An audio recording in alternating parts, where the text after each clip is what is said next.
அரியலூர் ஆனந்தவாடி கிராமத்தில் நடைபெற்ற மக்கள் தொடர்பு முகாமில் 1,81,22,656 ரூபாய் மதிப்பீட்டில் நலத்திட்ட உதவிகள் வழங்கப்பட்டது. அரியலூர் மாவட்ட ஆனந்தவாடி கிராமத்தில் மக்கள் தொடர்பு முகாம் இன்று நடைபெற்றது. மாவட்ட ஆட்சியர் ஆனிமேரி ஸ்வர்ணா தலைமையில் நடைபெற்ற முகாமில் 78 கோரிக்கை மனுக்கள் பொதுமக்களிடமிருந்து பெறப்பட்டது. பின்னர் 248 பயனாளிகளுக்கு முதியோர் ஓய்வூதியம், திருமண உதவித்தொகை, இலவச வீட்டுமனை பட்டா, தையல் இயந்திரம், விவசாய இடுபொருட்கள் உள்ளிட்ட 1,81,22,656 ரூபாய்க்கான நலத்திட்ட உதவிகள் வழங்கப்பட்டது.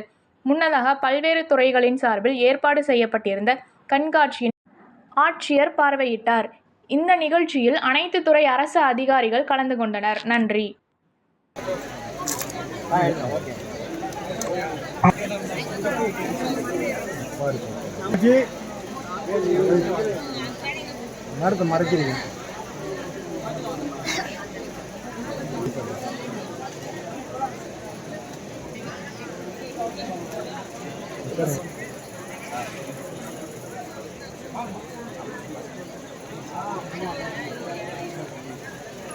பொறுமையா வந்து